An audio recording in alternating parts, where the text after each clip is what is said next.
Welcome again to our online course about health technology assessment. And this is the third video of our lecture series, and in this video we will talk about different costing aspects.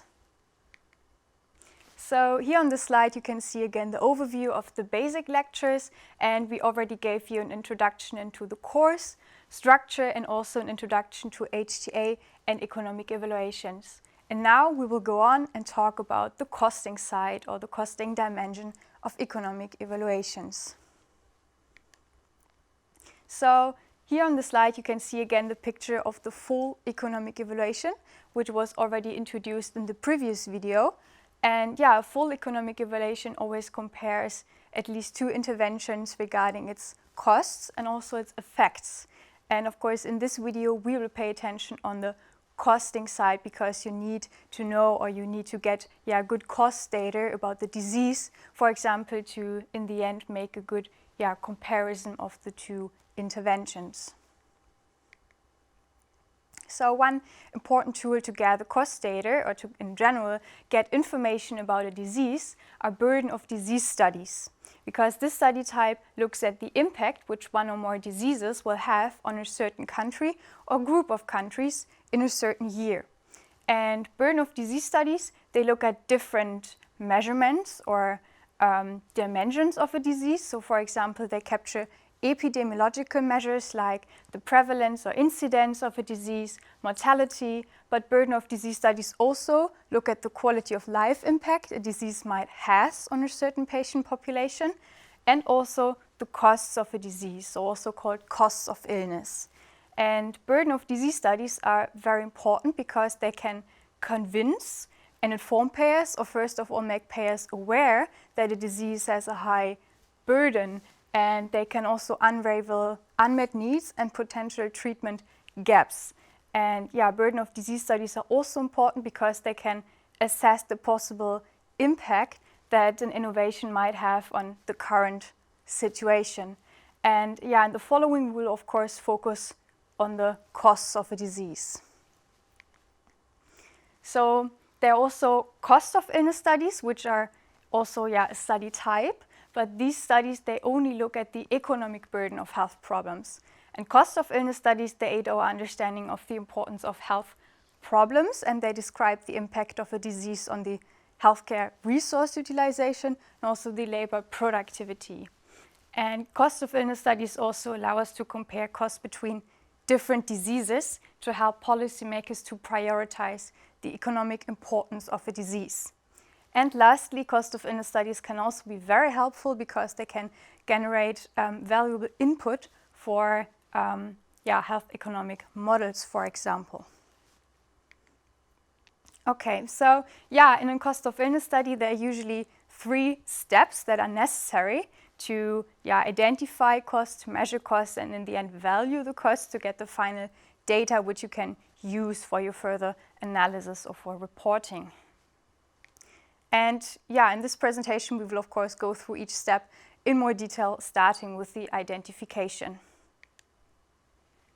Okay, so there are different cost types, and usually there are different classification of cost types, and we will now focus on the cost types by Drummond. And Drummond distinguishes between 4 different cost types.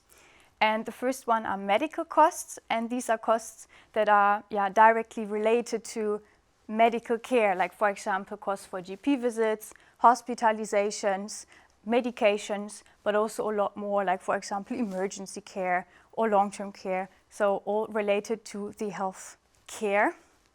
Then we have patient and family costs, and here costs are mentioned, these costs measure the additional burden for patient and families, like for example out-of-pocket payments, travel expenses, time costs, and so on.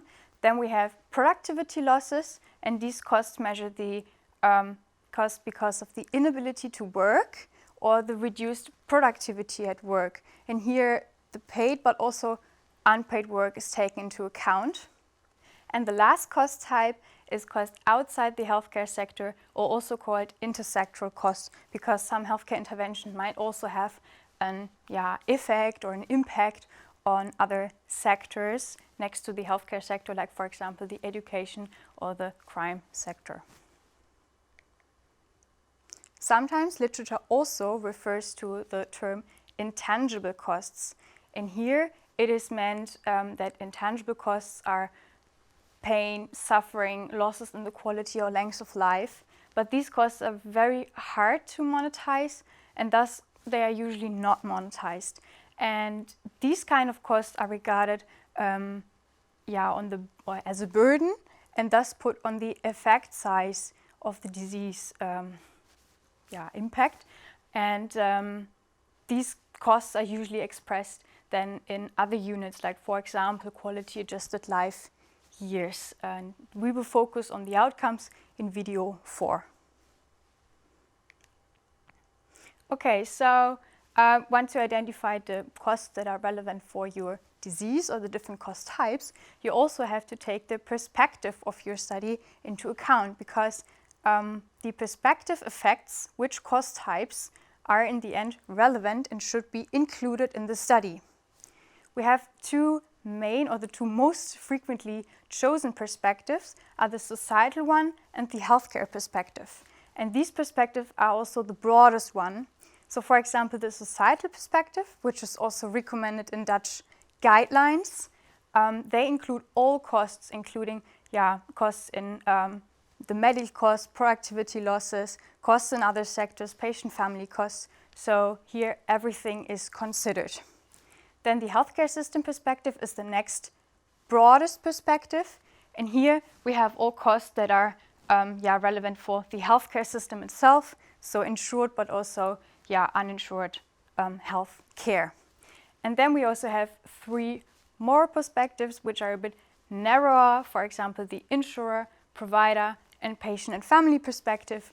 And they are narrow and only include those costs that are relevant for each perspective or institution here.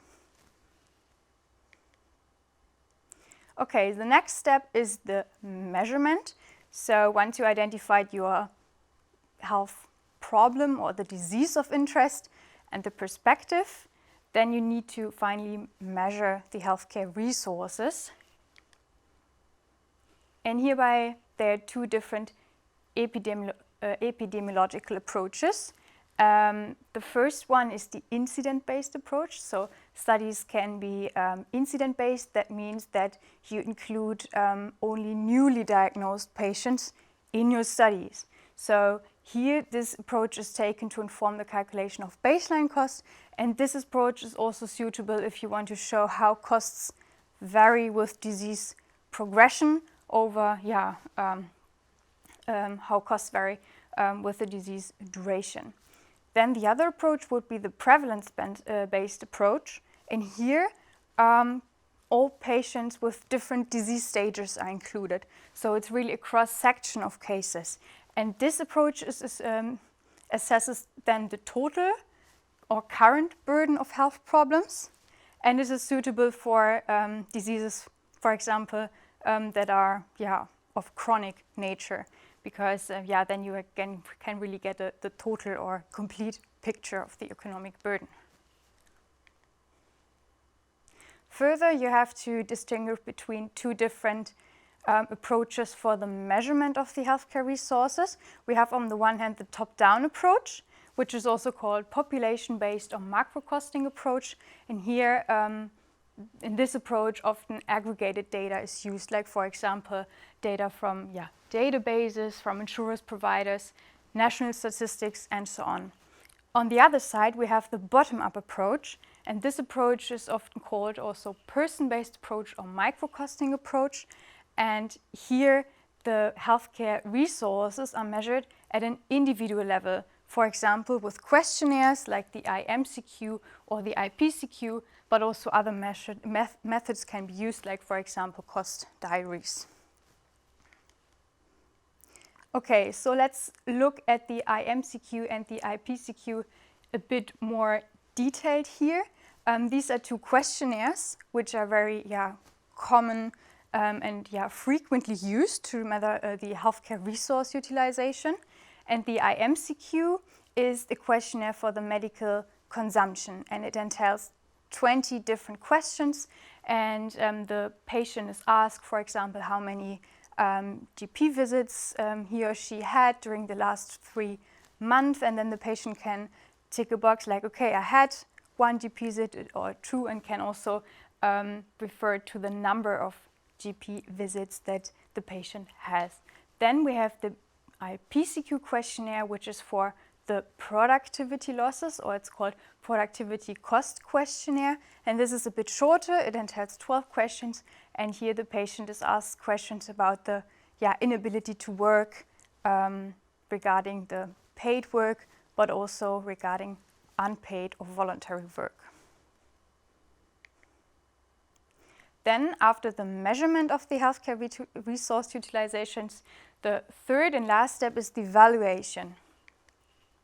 So once you measured the healthcare resources, you now have to assign reference prices to the resources to get the final cost data, which you can use for the further analysis. And herefore, the Dutch costing manual is used, because the Dutch costing manual entails these standard cost prices that you can assign to the healthcare resources.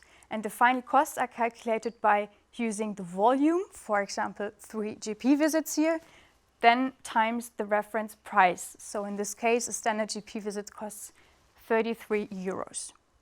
So this is done to have consistent prices for the resources throughout a lot of studies.